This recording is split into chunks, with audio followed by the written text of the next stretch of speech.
All right, guys, thanks for having us. We have Matt Smith with us today. This is probably one of the most exciting podcasts I've been a part of, and we haven't done it yet, but I know what we're going to talk about.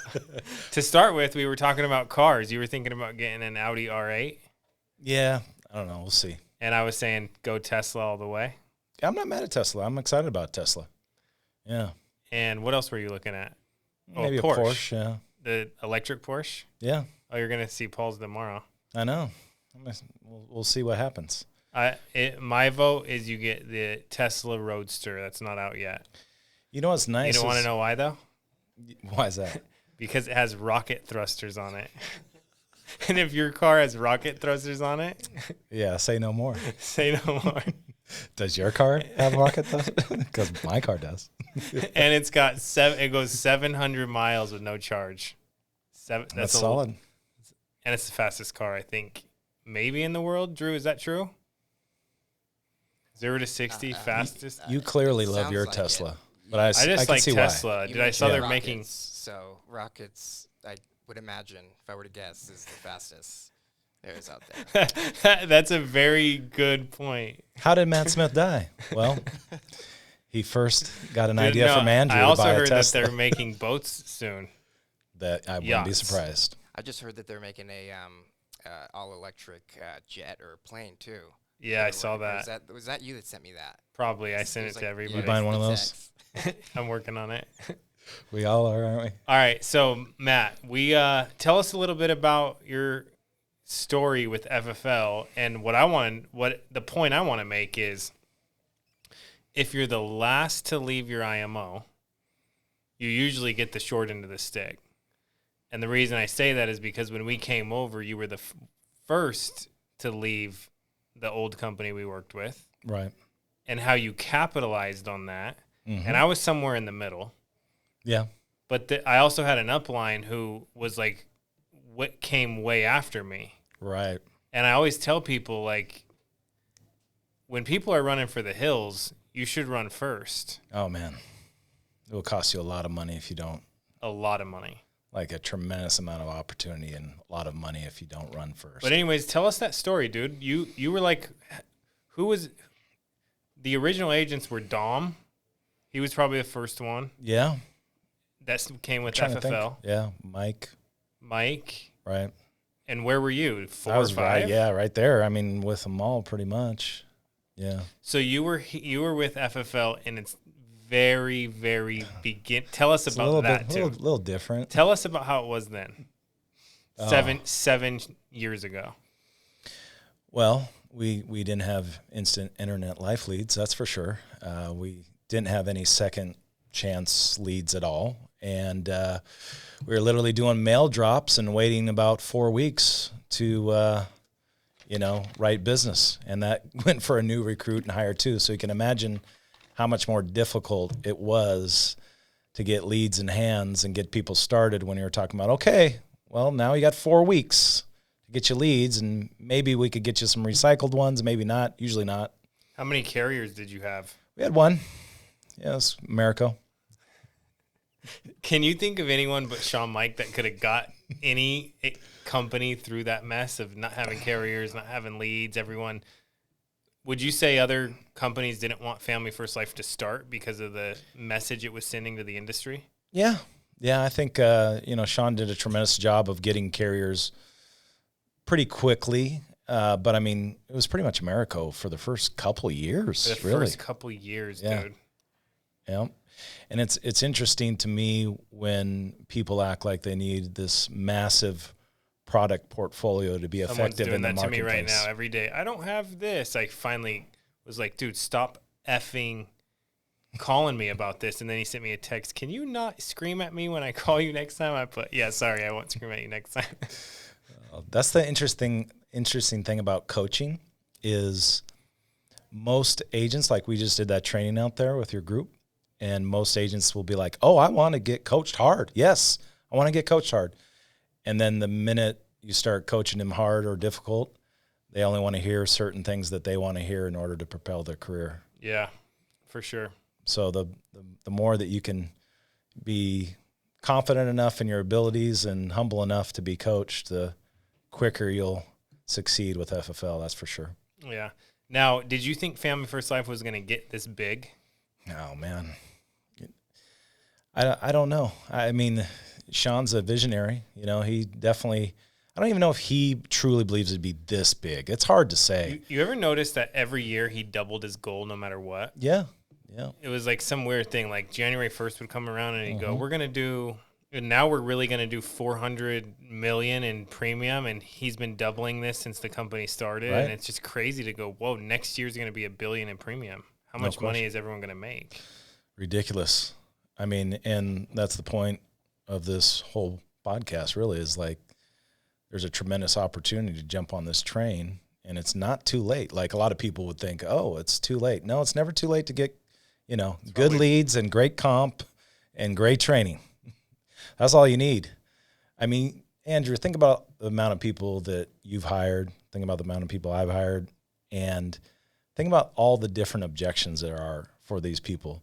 Number one, a lot of the training platforms out there are just there's no information. In fact, a lot of people are coming on your podcast in the industry that are watching your stuff, getting trained, Dude, some but guy still just not. started. He goes, I've been watching your podcast Exactly. for 3 years. Yep. And I work with you. And he said in one of them, you said, well, eventually they're going to work here, so let's just train them all. And he goes, you're a genius. I'm like, I didn't really think that was true. I was just saying that. Right. It's interesting, like how some companies will be like, make sure to have a secure key to protect Your phone script. our training. And we're like, here's our secure key. It's just log on to YouTube and you can watch a million different videos out there that are all great. Yeah. It's crazy. How cool is it to see all these new people coming on, though? It's Like, awesome. dude, It's awesome. how fast they're having success now. And then you get to hear from them, their point of view, what they're learning, what they're going through. So my little brother's licensed. Oh, really? I did not know His name's that. Nick. He's 20. I think he's 28. He's a couple years younger than me. And he's like running the same route as me. So he's calling me like, hey, this person just, kicked me out. In Cali? In Cali, yeah. He's like, I'm in this city. And I'm just like, dude, a few years ago, I was in that city. So how crazy is it how fast success happens, dude? Because 2017, I was banging on doors running final expense appointments. And then you think now we're going to do whatever, 100 and something million in paid premium. We got integrity that came up, all these other things. How crazy is that? It's amazing. And same thing with you too, right? Absolutely. What year, when were you in the field? So I was running 1 day a week in 2019. I think I did 365 grand 1 day a week just to fund the business, and I get addicted to sales. We're going to talk about that. Yeah. So you went, what's your biggest year you did? 733. 733. Then you did 1 day a week just because you could make an extra $400K a year. Right. By going out 1 day a week and having fun with customers. Yeah. It's too easy to not do it. So dude, I did this.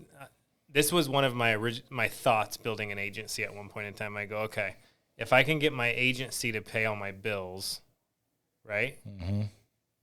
Then, and I go write 10K, then I can just have 10K of like buy whatever I want, like Bitcoin, which I bought and sold 6 months ago. Like I told you, I bought a bunch of it. But you could buy other things. You could go buy a Rolex. You could go buy this. You could go buy that. I remember telling Paul, I go, dude, imagine if like all your personal production you just got to keep for fun. That's the truth. You selling Bitcoin is like people staying at their current IMO. Yeah. But I told you my strategy now. I'm never selling anything. I'm just going to keep it forever. Buy and hold for because then that can never happen to you. Exactly. You got to buy it first though, so at least you bought it first. That's true. So there's that. All right, real quick before we get into how you overcome objections before they happen. You're the best at that. How you write 365K so efficiently in your calendar in one day a week. I want to talk about, why do you think so many Family First Life agents are getting deals with integrity? Because I don't know if everyone understands the power and how fast that's happening. It is amazing. So they've got 80 partners and 11 are FFL agents. And I'm not aware, I don't know if you would be aware, I'm not aware of another company that has agencies inside of it that have gotten any sort of deal. Yeah, I don't know. So there may be one or two, I don't know. But regardless, Sean set up this platform where it's the best. It's a good platform. People are independent, and it allows them to get acquired because of that. Because there is no like when Sean set up no contracts, right? Yeah. When Sean set up no contract, he was setting up no contracts because of the things that we dealt with a contract, right? And he wanted people to be free and not manipulated and whatnot and into, these fake contracts out there that are holding people let's back. talk about that. So a lot of companies, because there's going to be people watching this that don't know this. Mm-hmm. A lot of companies, you go work with them, right? Yep. And they have you sign a contract that says what? Non-compete stuff on a 1099. You can't leave our company because we gave you all this. Well, we're not giving anybody any special info because it's all on YouTube. There's no special key. So, but they go, hey, we're giving you all this special info. You need to sign this or you can't work here. Right. And then if you try to leave, what happens? It just make it difficult on you generally. Okay. So Sean, which shows your true colors, right? When Sean opened the company, it was, hey, this was the core values of the company are still the same. Yep. Free training, not charge people for training, high comp, no contract, which people don't generally understand, which we're going to talk about. Yep. And what was there anything else? That's it. The truth. Yeah. Just transparency. Yep. So the no contract thing, when he did that, it basically said everyone that works here is their own individual business owner. Yep. And what would you say to somebody who says, like, my company's giving me a small piece of equity compared to our model? Because I hear that a lot. They go, well, I'm at 30% comp, but our company's giving me a small piece of equity that I might get one day. I would say that's really cute. But besides that, I would say that, the models out there that I've seen, it's like they're giving away 20% of the company that already doesn't sell very much. It's like the most dangerous place 20% between like a bazillion people, right? Right. And the most dangerous thing for anybody in this industry to be is you don't know what you don't know. And there's still a tremendous amount of insurance producers out there that just do not know. They don't know any better. And they don't know this comp exists, and they don't really understand the equity stakes. Do you think a lot of companies like us? Yeah. No, I don't. Why? Because people are fleeing to FFL as fast as they can. Coming, I should say. Excuse me, not fleeing. But they're fleeing from their company to come here. So how can you like that if you're, Now, we also hire a lot of new agents, though. Like massive amount. Getting a lot of people in school. We're putting 1,000 people. Our agency's putting 1,000 people in class a week. That's amazing. Yeah. So that's someone who has no insurance. Dude, we probably 80% of our business now is from that, and 20% is from current agents. The thing I love about someone that's unlicensed, first of all, we're all unlicensed at one point, but just no bad habits, very coachable, straightforward. The difference between a lot of people that already have their license, they have a particular way of doing business, and they generally don't want to, forget their bad habits and replace them with some good ones that we would have over here. And they want to do things the old way, which is going to yield them in the lower part of our leaderboard. That's for sure. It's interesting. Speaking of that, like different companies and agencies that come over here and they're like, man, I was like number 2 or 3 in my company, and now I'm on the bottom of your leaderboard. I cannot believe this. It's like there's an example of just not knowing. Yeah, one thing I want to say, though, is other integrity companies, we love those companies. All the time. They're partners. They're partners. Got to treat them good. Yeah, we don't hire their agents. Nope. And they got great systems, so we don't need.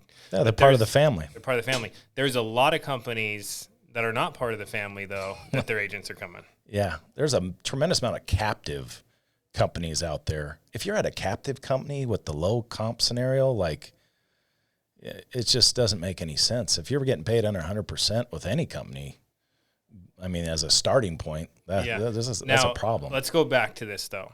So Family First Life, you own your own business. How is that better than having a tiny fraction of equity or whatever it's called in a company, how is that better?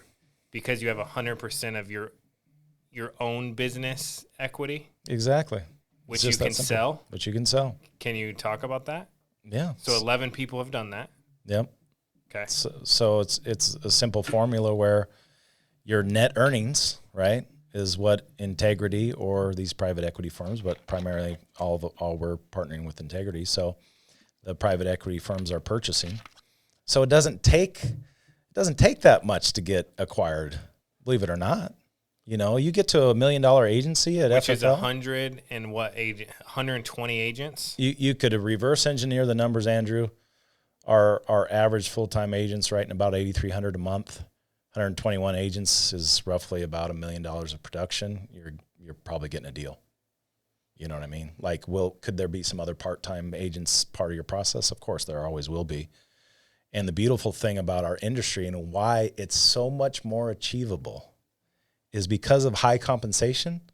We don't have people fleeing to other places. They stay because they're profitable. And now what you see is everybody's become very much hungry to get to the table to get a deal. So because there's a light at the end of the tunnel, because there's 11 scenarios that proves you own your own business. Exactly. In a short period of time. Can you talk about, I know we're not going to get into too many details, but what is an integrity partnership? Yeah, I mean, the great thing is so if I hire 120 people that are producing 10K a week, okay?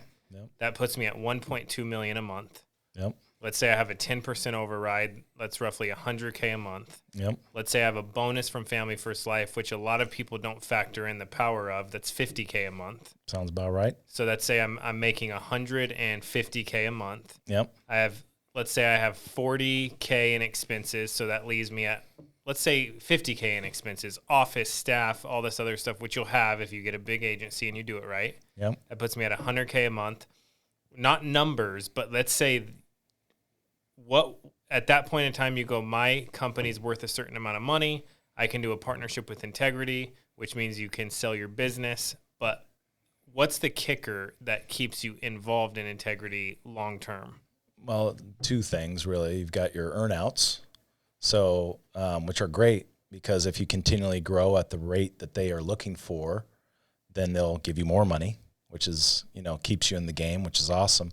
But more importantly, everybody is interested in the stock price raising because part of And now this isn't confidential because this is public. Every time they announce a deal, it says this person becomes a managing partner with the company, which means you have a stock or a percentage of ownership in a company. Yep. Which means now you can in the future make who knows how much. Yeah. Right. You're talking about generational wealth at that point. Yeah. Because if you get on the train before Integrity goes public, which we don't know that when that's happening. Or if it'll happen. Yeah.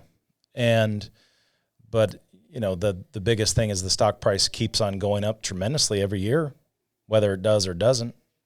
And there's certain aspects of that where you can get paid on that too, depending on what that looks like. Now, let's say somebody has an agency. Can anybody do a partnership with Integrity? Anybody can. Yeah. So someone's watching this and they go, I have a big agency and I don't work with the Family First Life. They could call Integrity and get a partnership. They could. But the rapid pace of FFL getting partnerships shows that the models, people are getting paid in the model. In our space, for what we do, and you're an agency, I'm not saying that there's not always going to be an exception to the rule, but I'm going to follow where the success is. One other thing I want to hit on this, because I just thought of this. There's a lot of people running agencies, and it's like, it would be like me getting a bunch of contracts on my own and then calling it Andrew Taylor's insurance agency or something that I like. Let's say my kid's name is Atlas, and I call it Atlas Insurance. I like that. And I go, I like that too. Yeah. Then I should go and I go make a company, but I do everything on my own. I'm the CEO of Atlas Insurance. I'm the trainer. I organize everything. I'm running staff. I'm doing all this stuff. if you take that and you compare it to building an agency at Family First Life, why do you estimate Family First Life is going to outpace that probably 10x in growth? Instead of just saying, I'm going to have, Family First Life Atlas agency, you could do that because a bunch of people name their own agencies within the company. Right. Well, I mean, it's simple. It's anytime you can make it more about the company, you're just going to grow that much quicker. What about, how much do you think Family First Life agencies collectively spend on marketing a month? That budget is I think collectively, including corporate.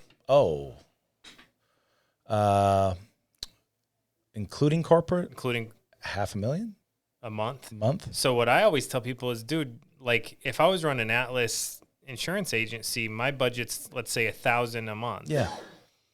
Dude, right now I'm leveraging a $500,000 a month marketing budget where you don't realize that people are seeing it everywhere. When you go to recruit, it makes it easier to recruit. It makes them more trusting. It makes them do all this stuff, right? Yep. What about all the offices? That you can hire somebody and they can plug into any office throughout the U.S. What's the value on that? Or any training throughout the U.S. and you don't have to specifically be there, but you get the override. Simple. I told my friend, he's got an agency that he named his own. He's got his own contracts. And I'm like, dude, how are you going to compete? Seriously. I could plug someone into all these locations all over the U.S. and I don't have to be there. You would have to fly to every single one of them to host it. You'd have to pay for the hotel. You'd have to pay for the training. You'd have to get a place to go. Think about the leadership that we have throughout the country. Helping each other. It's crazy. And we're not, at one point early on, we are probably more aggressive and more trying to claim our stake or whatever. But now, especially with our top leadership and the partnership, now you see things shift and then it bleeds through everything. Dude, we have 50 people in our office a week. I've never asked any of them who they work with. I don't even know who their uplines are. Right. And it's all spread out. But what's the power of that? What is that worth? That's worth you getting a deal very quick. That's that's worth millions in itself. Now, would we hire agencies? Yeah. So they could come work with us. We set them up, high comp, full program, except now they have, instead of being, I used to call this being all things to all people. This lady one time I talked to, she's a good producer. And she goes, I want to train every single one of my agents myself because I'm the best trainer. And I go, you're going to have a very tiny agency. For sure. Because you're not leveraging all of the training that's already out there. And think about what I said earlier. I could talk to my group and talk to them all the time. And eventually, doesn't matter how great of a trainer you are, your voice starts to become a little bit deaf, like parent death to them or whatnot. They just don't listen the same. That's actually something your group. In advertising. It's if somebody sees the same ad, actually, I'll tell you something funny. So if somebody sees the same ad, they start to be blind to that ad. So if it keeps showing up, their brain doesn't see it anymore, And I recently went to the doctors because I had little floaters in my eye, little black dots. Have you ever had that? Yeah. And then I went in there and I'm like, dude, I'm freaking out because I'm a hypochondriac if something happens. Got a pill and for I it? told you I got something. I got icy hot in my eye a few weeks ago. Yep. So then I was looking for something to be wrong with my eye. So I told you I went to the eye doctor. I got medication because I put icy hot on my knee. Then I rubbed my eye. I'm like, oh, shoot. Next day I go to the eye doctor. So the next few weeks, I'm looking for something to be wrong with my eye, okay? So I start to notice these little black floaters in my eye. And then I went to the doctors, and he's like, dude, they're always there. But you stop seeing them, because you stop noticing them because you see them enough. Right. So what you're saying is, you're working with the same person. They stop hearing what you're saying. Yeah. I'm much more effective outside of my group than I am inside of my group. And that's the power of Family First Life right there. Yeah. You know what I mean? So it's just a tremendous opportunity for those people that are out there just Family thinking First about. Life is leverage. That's what it is. It's leverage, and here's the difference. It's not about the size of your company that you have right now. The new large is fast. It's fast. How fast can you scale? Because fast will get you a deal. Slow and steady will get you what you've already got. But you want to be fast? That's the new large or big in business. You want to be fast. So Family First Life allows you to be fast in this industry and allows you to get a deal fast. And it allows you to operate your own company, but leverage the brand. Yeah. Think about Dave. He's been doing this for 20 years. And in a year and a half, he'll most likely have the opportunity to partner with Integrity. He's definitely over $1 million a month now. That's what I'm saying. So you think about like that. He's been doing with a different company, captive company, for however long it was, 16, 18 years, long time. And he comes over here because he was first. and you know. He woke a lot of people up, though. People followed. Yeah. You know. People followed. That's true. He came first. Came first. He's a good example of that's what happens when you come first. Don't leave last. Yeah. He came first. And look at him now. How many people do you think are in a captive agency? They have no idea about Family First Life. They're at 30, 40, 50, 60%. I think there's a ton of them all over the place. I really do. Millions? Yes. Millions. Dude, I got the dumbest objection the other day recruiting somebody. They're at 40%, right? Yeah. I go, well, we're going to start you off at 100%. And he's like, what's the advance amount? And I go, 75. You get 75% advanced. You get the rest in month 10, 11, 12. He goes, yeah, my upline told me that you guys were a scam. We get 100% of ours advance. That's a new one. I knew you guys were a scam. And I said, so you get the rest of your money on months 10, 11, 12. That doesn't matter. I needed the money now. That's still less at 75%, but whatever. So clearly math is not as major. All right. Yeah. Let's get into sales, man. You've mastered selling and keeping objections. Almost they don't even exist for you. No, I think the interesting thing is most people don't. I mean, what do you want to talk about? Phone or in-home? What are we talking about? Let's start with recruits, phone. Or what are we Let's talking start about? with phone. Okay. So why don't we go over some of the common phone objections? Okay. And then you can tell us how you don't get them.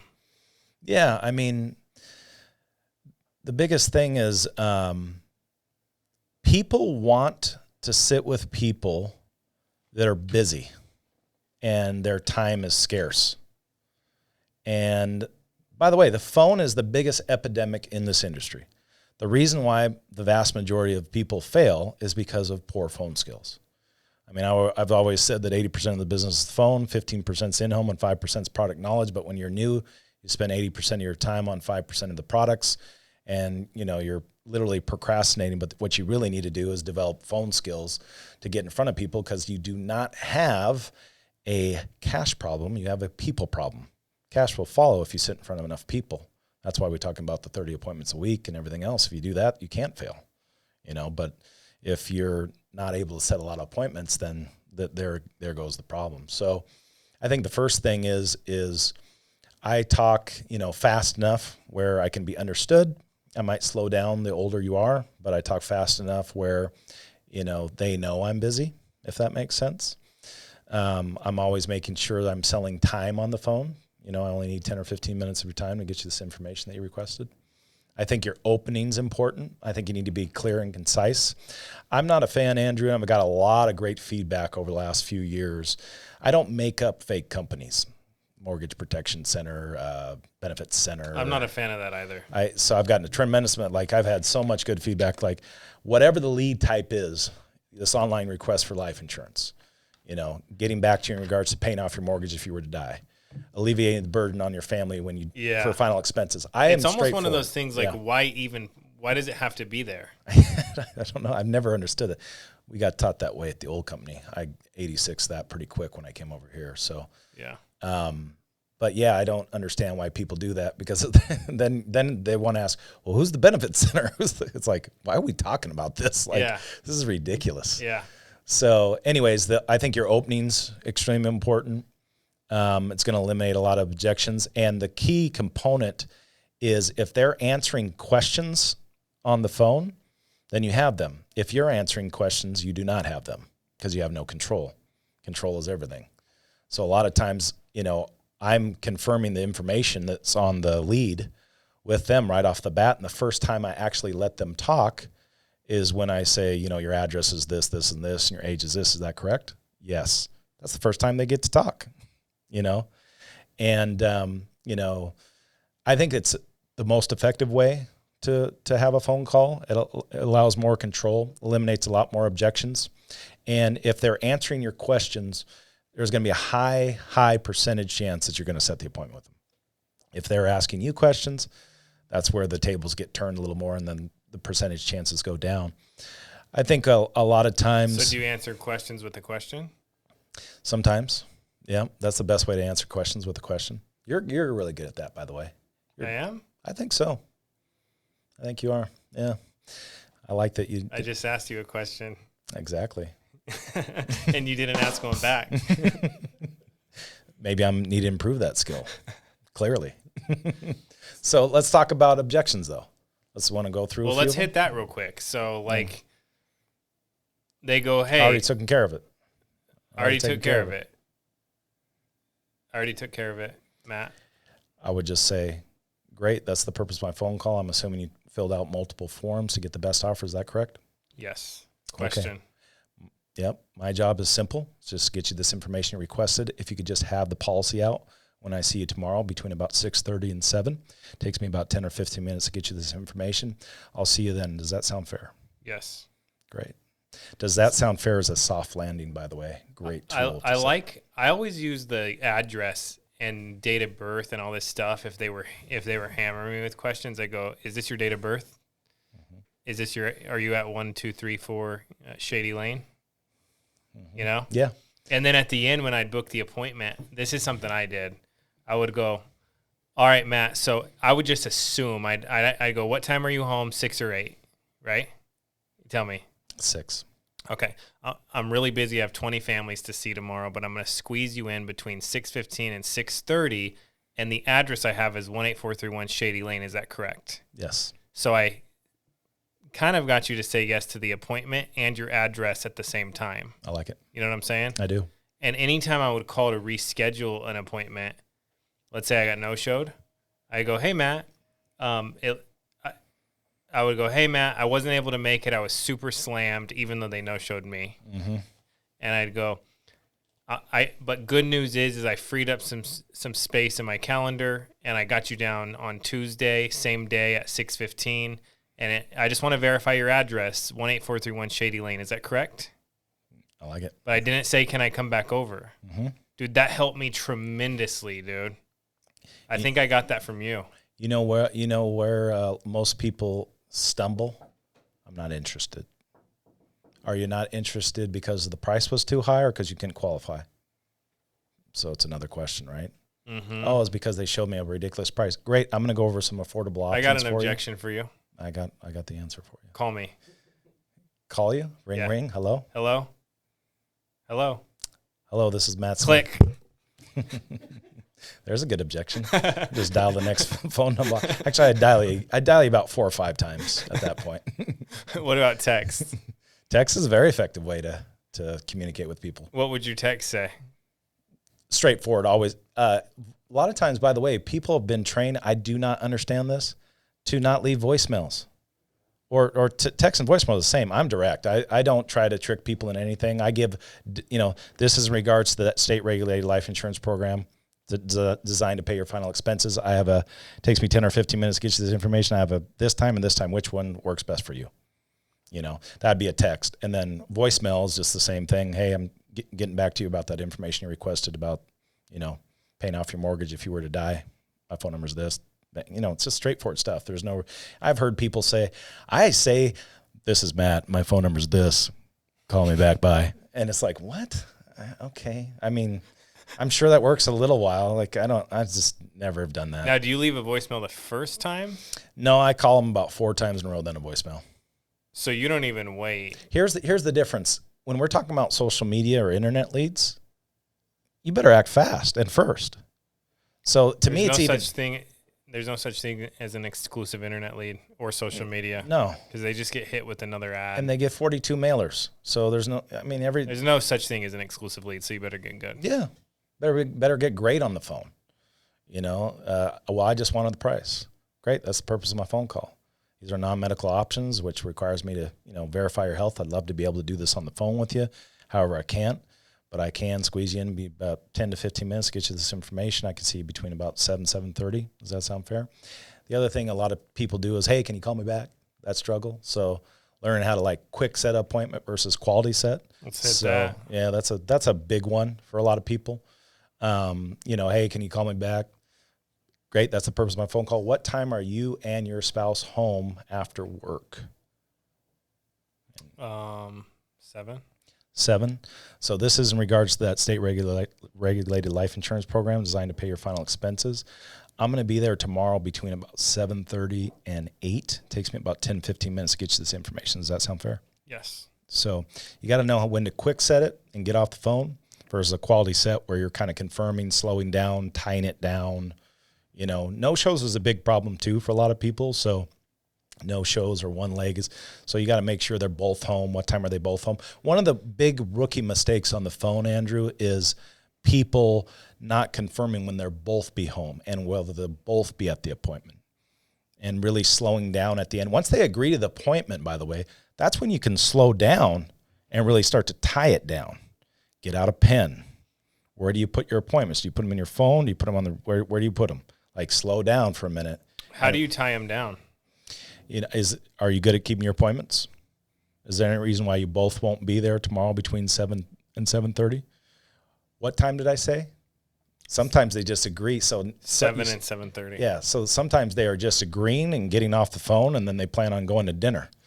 You know what I'm saying? So it's you better slow down, tie it down, talk about what's out front, talk about how well they are, talk about, hey, I don't have a ton of time. So it literally is going to take me 10 or 15 minutes to get you this information.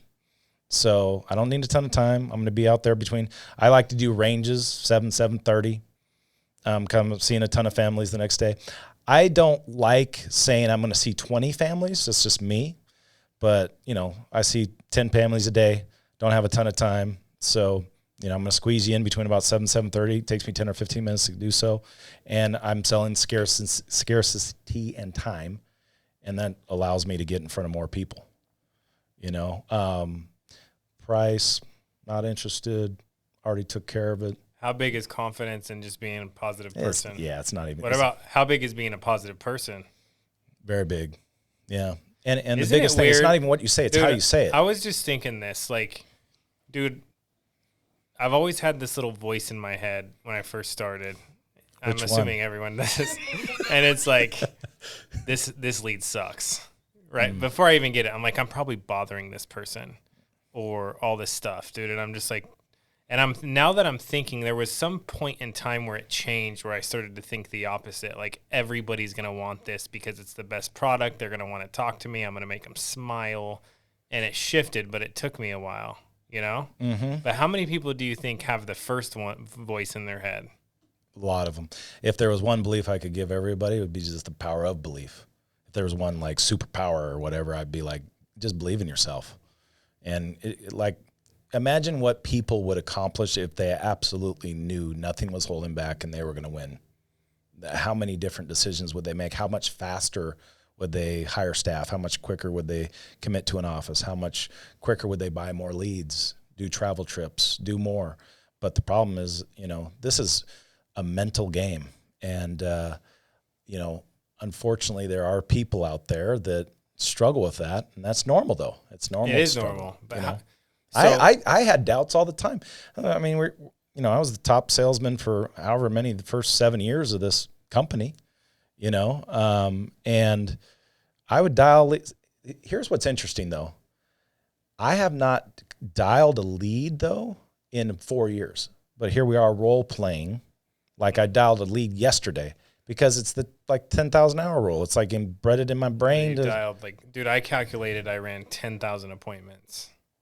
Oh yeah. And I ran 10,001. Not that Yeah, I'm but think competitive. about how many dials you've made. I know. If you've run that many appointments, yeah. it's like 150,000, Seriously. more than that. Yeah. 10,000. What's 10,000 times? How many? So that A lot. 10,000 would be like 2,000 a year. Let's say 2,000 appointments a year times. How many dials would that take? A lot. The interesting thing about that is if you reverse engineer your numbers, Andrew, and you truly knew that every time you dialed the phone, you made $15 or whatever your number is, $5, $25, whatever the number is, I guarantee the phone phobia and the issues that a lot of people have would go away. Dude, I actually would get that phone phobia though, even when I was crushing it. I did too. After I made like 15 dials, it went away. So sometimes it would take me just to like get moving. Even that would reset week. I'd get this phone phobia, and then it would reset the next week. Oh, I don't want to do this. But then once I'd get rolling, I'd be good. Yeah. How much easier was to set the second and third after the first? It was always just the first for me. Yeah. It was the first one, and then the one it would just be done from there. That's interesting though, because I was just like you. Like but in the beginning, I didn't enjoy the phones, but I was great at it. I was great at it. In the beginning, I thought everyone didn't want to talk to me. Like that was my auto. That was like the way I thought automatically, which is insanely negative. But I was really negative. My problem was probably fear of failure more than them. I knew that people probably wanted it, but it was just, I've always been ultra competitive. So much, we're our hardest critics, and I think that's important if you want to be a top producer or agency, manager or successful person in any sort of business is, how competitive are you? And competitiveness doesn't have to necessarily be comparing yourself to everyone else. It's more of how do you get better every single day and compare yourself to yourself, because the biggest competition is obviously the person in the mirror, and what's in between your head. But what's great about what we're talking about, phobias and everything else, is that's the problem with most people coming in this industry, Andrew, is they give themselves choices. But I'll tell you one thing, when you have a full calendar, when you start committing to more overhead, that overhead could be more leads, buying so many leads that you have to work, and you have to process leads, getting a staff where now you have their staff and their whole families depending on them. You don't get to think anymore. You just have to take action. Rent is due every month. And it's powerful. It's the best way for you to improve. It's like, hey, how do you improve your in-home? Increase your overhead all the way across the board. What are you talking about? All of a sudden you have no choice. No choice is equal. It demands excellence. The problem is we're humans and we're inherently lazy in a lot of ways. So it's like, I'd rather choose the easy route and not run an appointment versus... What's harder, being broke or running 30 appointments a week? Choose your broke. Choose your hard, I should say. Being broke is... What about mentally? It's like short-term easier because you don't have to do the work. Long-term, way more painful. Yeah.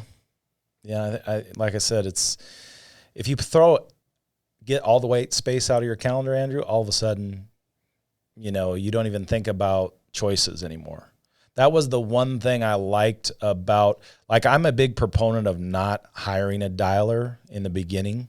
A lot of agents say that. Like, I need a dialer. Dude, if you don't have money for leads, how are you going to pay a dialer? Yeah, it's ridiculous. And you have more time than anyone on the planet. Yeah. As my agency grew, then I was like, well, now... Way later down the road. Yeah, way less. Dude, I dialed leads for 8 years or something like that. Yeah. It was a long time. But once you start to understand how to resource your time better, and things that you can do, it's kind of similar to mowing your yard or whatnot. Like, I liked mowing my yard a long time ago, however long that was. But I can tell you one thing, I haven't mowed my yard in so many, I can't even remember how many years, and I don't miss it at all though. You know what I mean? It's the same scenario.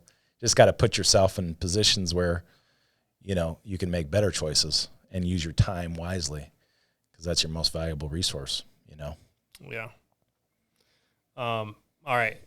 you were saying, let's talk about this in between when we get to the in-home. You were saying you saw a picture of us how long ago?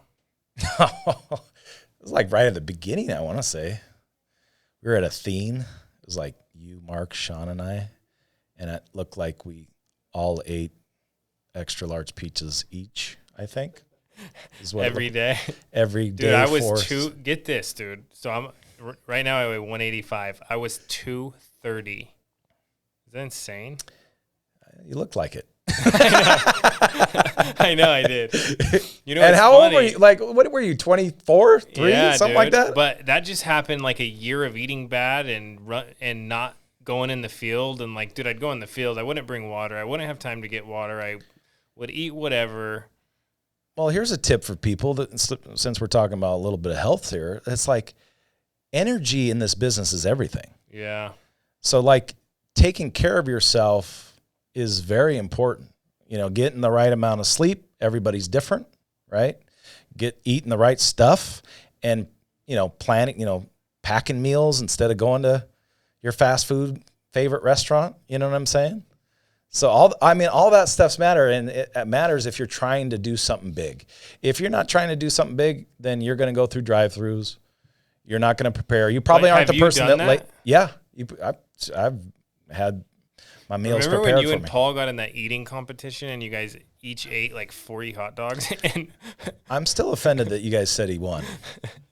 Although he did eat a massive amount of food. Yeah, that's in Barbados, dude, but I think? He's like 150 pounds, dude. So even if he got close to you, he still gets the trophy. Yeah, once you take the handicap, he smoked me. Yeah, he definitely. It was like steak and something. It was on that cruise at Barbados or tacos, and they got pizza. It was there. Oh wow, that was that was the second time around. Yeah. Now we're talking about the second time around. You and Paul having eat-offs. I don't want to have an eat-off again. Yeah. I'm kind of sick thinking about it.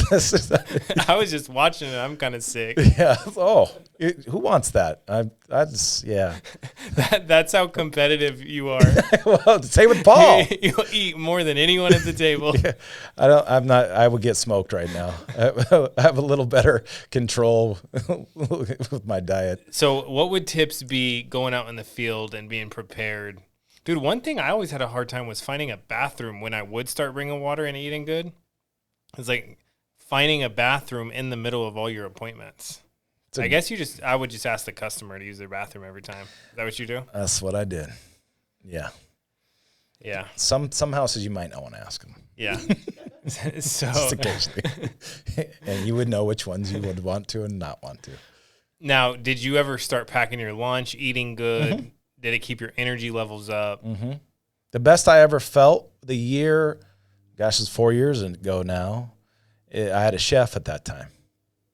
Nice. And he did all the pre-planned meals. That was actually Damian Lillard's cousin. I told you that. Kind of cool.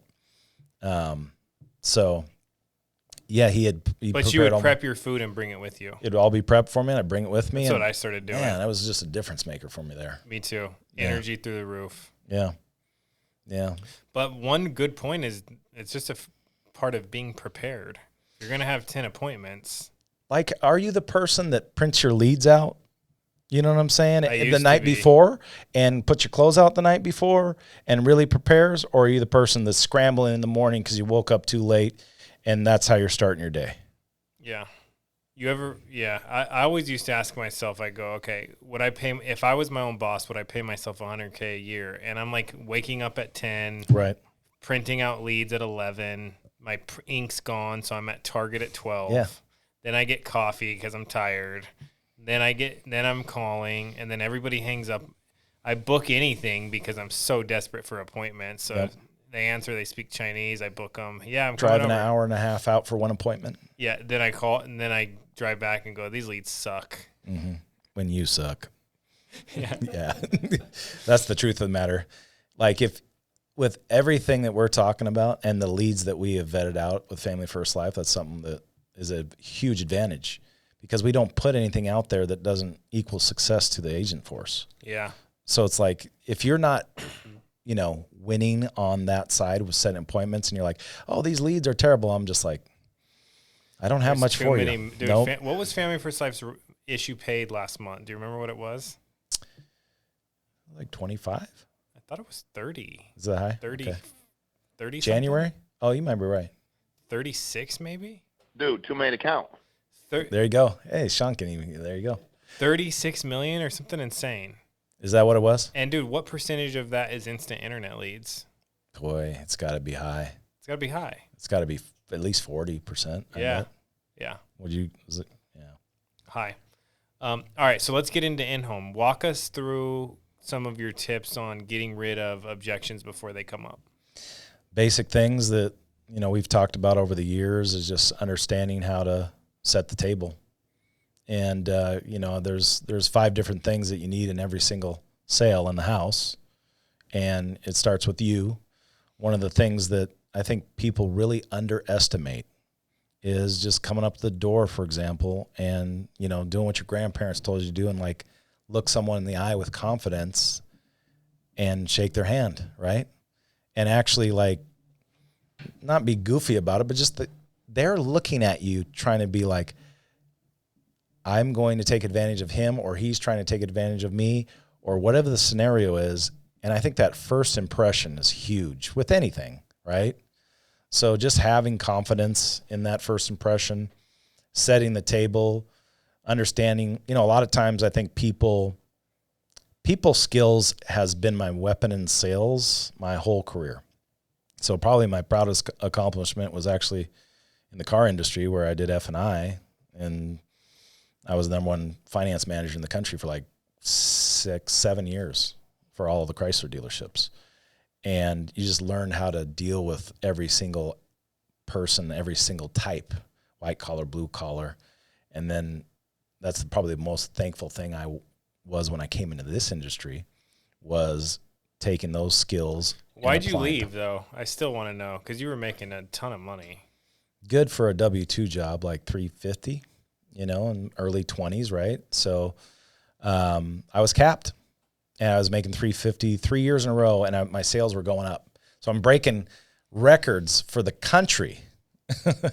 Out of there's 4,800 dealerships, probably 10 finance managers each dealership or something like that. I don't even know, but a lot of people. And I'm breaking records and making the company all kinds of money, and my income was flat. And then when I wanted to leave, they say we'll pay you $450. Yeah, was it $450? Yeah, they said I'll give you $100,000 more, and I said it's not about the money. It's about the fact that I don't have any potential of anything. I don't own anything. And this was my family's car dealership. It was the world's largest Dodge dealer in the country, still are. And people were like, "You're nuts," But you realize that's what they said when I quit the grocery store. You're crazy. $10 an hour. You're crazy, man. Now look at you. Yeah. But dude, everyone that worked there, that's a scam. That's a pyramid. Don't do that. It sounds weird. Wouldn't it be better than that? That's the thing about people, though. Like, think about your top 5 people you hang out with. Their incomes, their personalities, their skill sets, all the stuff. You are who you hang around, just like your parents may have told you. And it's like if you're hanging around a bunch of people that bagging groceries, I'm pretty sure that they don't have dreams and goals, and it's not necessarily their fault. I'm not saying that. But that's the dangerous thing, Andrew, about different classifications. Unless it's just the stepping stone and they do have the dreams and goals. Well, that's the interesting thing about like people that are, for example, super low income. What is their gift? They have the ability to see things they don't want and achieve things that they never could have. And maybe they'll have the fight and the hunger to get out of that situation more than somebody else. Now, high net worth, rich people, right, whatever, they have more of like, hey, I have contacts and everything else, so they have an easier road. You ever think about that with your kids? Yes, because I was raised middle class, and that's where I was going. Is middle class is the most dangerous place because it's like it's a comfort zone for most people. So most of us, we're more middle class scenarios, and it's just like just above broke. Is what that is, and it's just like has nothing to do with my parents, but it's like there was not a lot of like business acumen. There was no entrepreneurial scenario. So it's something I had to kind of learn outside of college and, started to understand it more in the car industry. And then went the self-employed route, and the rest is history now. So, but yeah, I just wanted to take the lid off my income. I wanted to get paid what I'm worth. And own something. Which you did, and you partnered with integrity. Yes. Yep. It's cool, man. It is. You still think this is the best industry there is? Yes. I can't. I was looking at like numbers on like restaurants and all this other stuff. Dude, this is insane what we have. Even real estate's great and all that stuff, but I mean, it's not even close. Yeah, it's not this. I mean, it's interesting because, and you're aware of this obviously, but once you get a little bit of money here or whatever, there certainly now a lot more opportunities have come my way. Yeah, somehow you get on a list of people to call you. Hey, you want to invest in this and that? Yeah. And now I've seen even more, I think. How good this is. Yeah, it's like now I've seen even more opportunities, more businesses, more things, and I realize, wow, what an opportunity for anybody that's in this thing. What an opportunity. That's what I'm saying, dude. And the difference for most people, just the fundamental thing, Andrew, is like, you just got to if you want to become wealthy, let's say you're somebody that wants an integrity deal and really wants to have success here, you've got to get great at this one thing. A lot of people come into this and they might have the mentality of, well, you got kind of that plan B option, like, well, if it doesn't work out, I'll be over here, or they're spending their time over here. And it's like, dude, you have to get great at this if you want to dominate. Then once you have real success, you can create that domino effect where it starts to web out and then you have more opportunities. But until you're great at one thing, forget about being good at several things, because you'll just be right there. You won't get to where you want to be if you're truly trying to aspire to be. Now I always say, like, if somebody's happy doing what they're doing, I'm all about it, whatever it is, right? Don't care. And I actually, oddly enough, the grocery store was kind of fun. I bet. But I wanted more. Some people, they're good, right? But let's say somebody's in a situation and they're not happy where they're at. So let's say they're at the grocery store and they're not happy where they're at. Do you really believe anybody can come to Family First Life, scale up their business within a few years, partner with integrity, and make that happen? 100%. And the interesting thing about people of any walk, like if you're someone that's, making 72 grand a year, and you're miserable at your job and you're so worried about losing that $6,000 a month, salary, you just got to understand that you could be in a house for 1 hour and make $6,000 in one house. Dude, there's an agent who's a pilot. He's like, yeah, I've been watching your YouTube videos at work because I'm quitting being a pilot. And I'm thinking, I don't know if I like the fact that you're watching YouTube while you're flying around. He's like, it's so boring. I bet. Yeah. No, that makes sense. So it's definitely interesting how it's a lot of mindset, a lot of scarcity, a lot of the way people are raised. And that's not a knock on how people are raised, but we're not taught these things to take risk. We're taught, to get an education and find a good job and work there forever. And that's not actually reality at all. Yeah. All right, let's get back to in-home. Let's do it. So you show confidence, look them in the eye, shake their hand. Sales 101, they're going to buy you, and they need to trust and like you. Say that again so people can hear this. They buy you. How fast do they buy you? Well, 7 seconds is your first impression. So if you want to have a shot, they're judging you based off of that. So I'm not, a lot of people, I'm a polo, nice shoes, jeans guy, and women would be the appropriate similar scenario. Basically, I think you've got to look clean, right? Hygiene and everything else. But don't come in a suit. I think that's interesting. I did have a client one time say, the last guy came in a suit, and I was like, oh, if I need to come in a suit, I'll come in a suit. It's kind of interesting. But yeah, just we're dealing with a lot of middle America. They don't want somebody, that you want to connect with them on their level, not on some other level. You don't want to feel like you're above people, if that makes sense. In fact, that's one of the biggest areas that you can really capture confidence and value is the empathy. Empathy is your secret weapon in a house.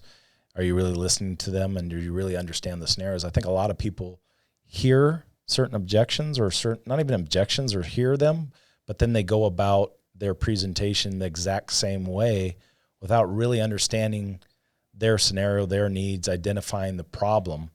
Because most people are good at, like I was telling Bryden Adams this at Integrity, the CEO of Integrity, and we were talking about the difference between selling and closing. He's like, talk about that. I think a lot of people are good at giving information. Not a lot of people are good at closing. So they don't know how to ask layered questions. They don't know how to trial close to get them to say yes throughout the process. They're not leading, guiding, directing them throughout the process, basically telling them what to do, not like in a jerk way, but that's what they need in order to purchase. Mm-hmm. You need to be able to lead, guide, and direct. A lot of times, Andrew, it's important to not miss out on, building confidence in the company and the carrier you represent. You're with Family First Life to give you multiple A-rated insurance carriers and options to fit their budget needs. You're choosing a company like America because they're, the largest independently owned insurance company in the country. They're an A-rated insurance carrier. They have cash back. They have living benefits. Exactly. They have cash back and living benefits. They pay their death claims. So you start to eliminate a lot of things. If you don't know, you need 5 things in every house. And if you don't know those 5 things, you can't measure your effectiveness. So the first is you. The second is the company and the carriers that you represent and why you're recommending what carrier we do. The third would be identifying the problem and give them the right solution of what they can qualify for, not what they want. A lot of people want things, but they can't get them. I want a lot of things, Andrew, but I can't have it all, right? So identifying the proper solution to their scenario, and that comes with empathy, like I was saying. And the fourth thing is, making sure it makes logical sense inside of financial inventory. So making sure the numbers work right.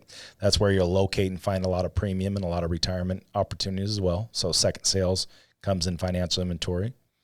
And then the fifth thing is your ability to connect emotionally. So storytelling.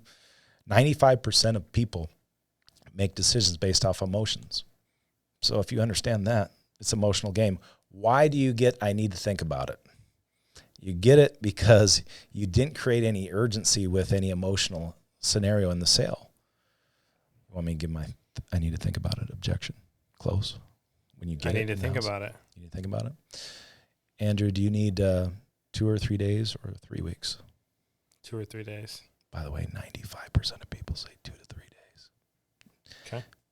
Great. Is it okay if I ask you a few questions that you'll be thinking about over the next 2 or 3 days right now? Of course. Okay. Do you feel like this solution is affordable for you?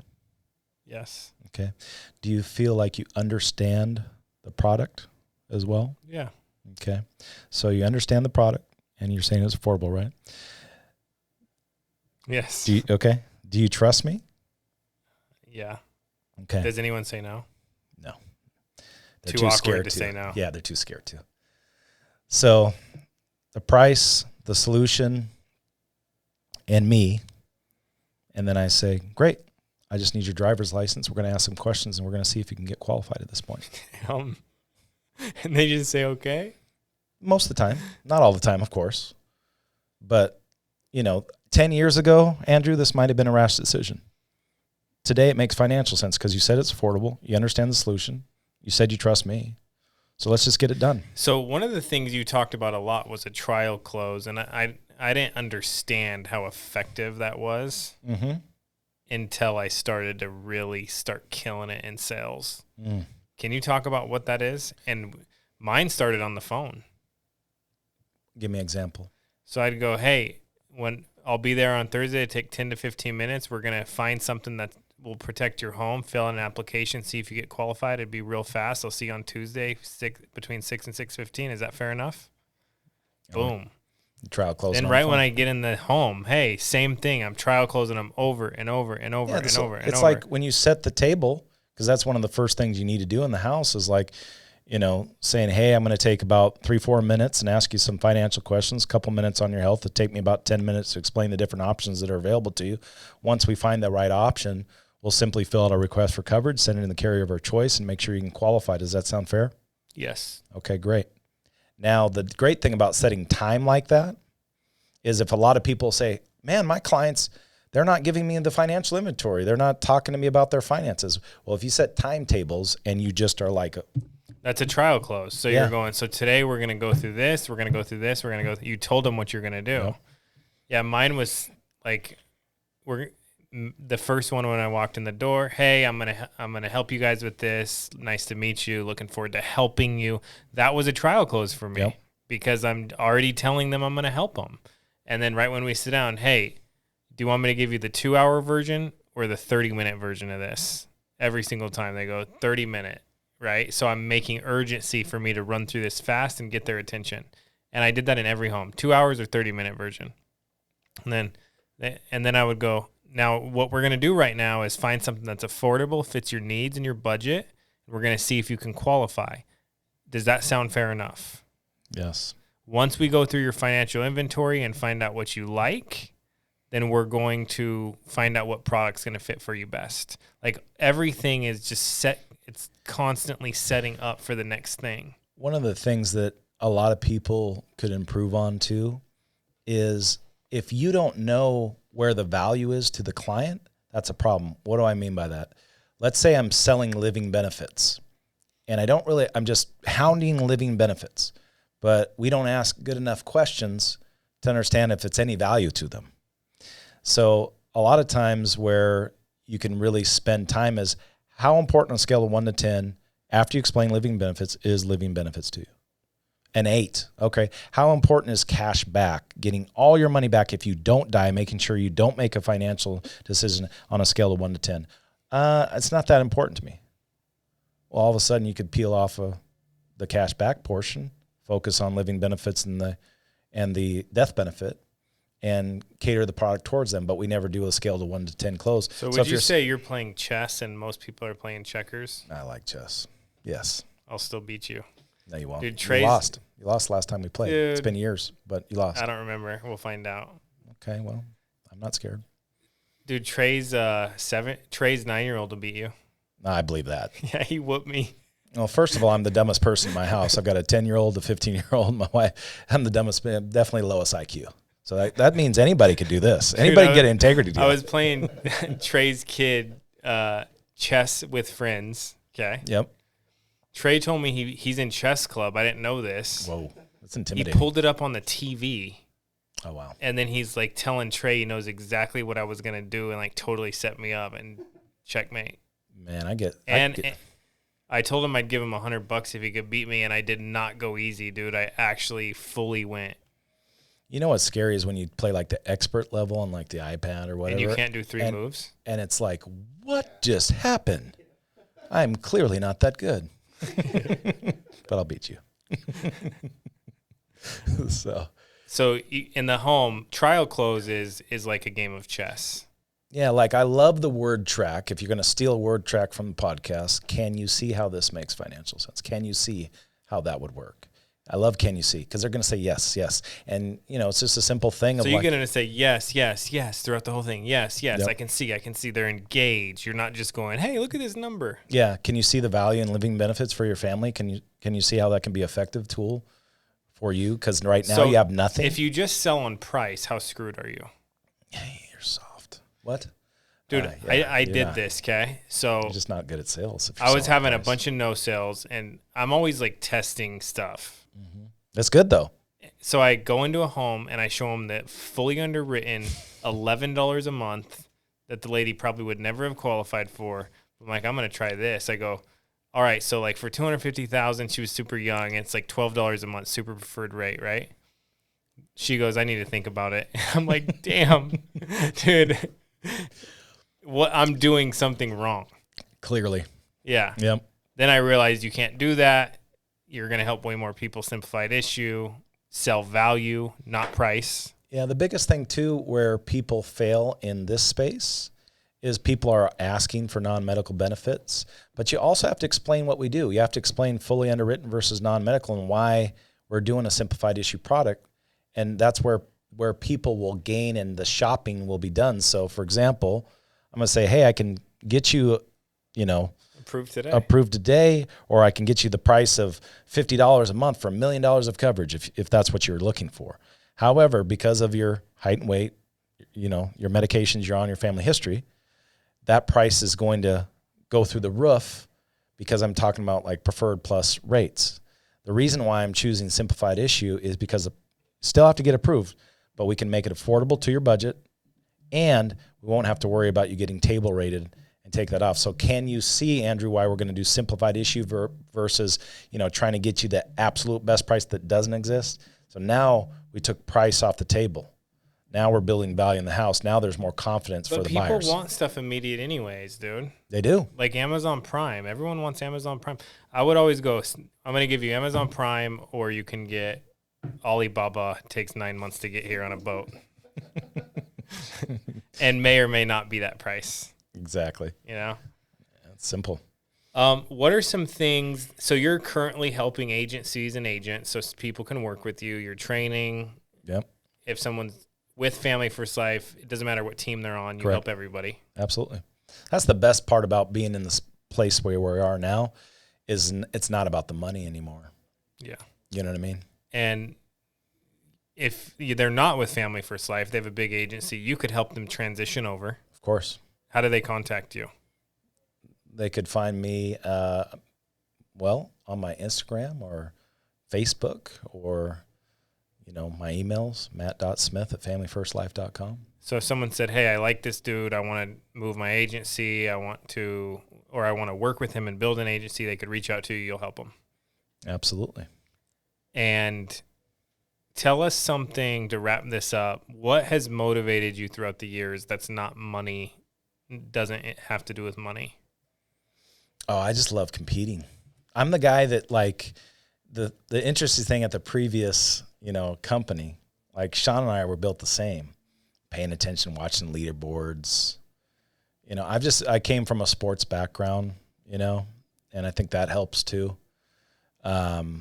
Where, playing college football or whatnot and kind of being coached hard and different level, and it's a business compared to, more fun in high school and things like that, kind of understanding that. But then taking those things that I learned and taking them to corporate America, then, self-employed entrepreneur, just being competitive, and I'm not big into the comparison game. That's the thief of joy and whatnot, but I do pay attention, and I am trying to beat people. What do you tell and not yourself in an in your arrogant, head? cocky Do you tell way. yourself in your head, like, I'll beat anybody because I'm the best? There's that level of confidence, and the difference between, I'm much more aware, especially early on, like in your 20s, you think you know everything, and it's ridiculous. Like you just operate in a different manner. It's cockiness, and now it's just confidence, but still being humble enough to understand I've got a long ways to go, a lot of growth to do. I'm no different than anybody else.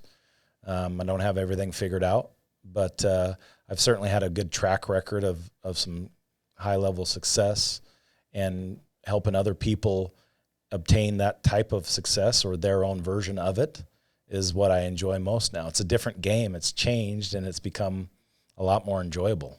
Yeah. I know you're the same way too. Yeah, for sure. Well, dude, I'm honored to be in business with you. I'm excited to grow FFL to $1 billion. Love it. Grow integrity.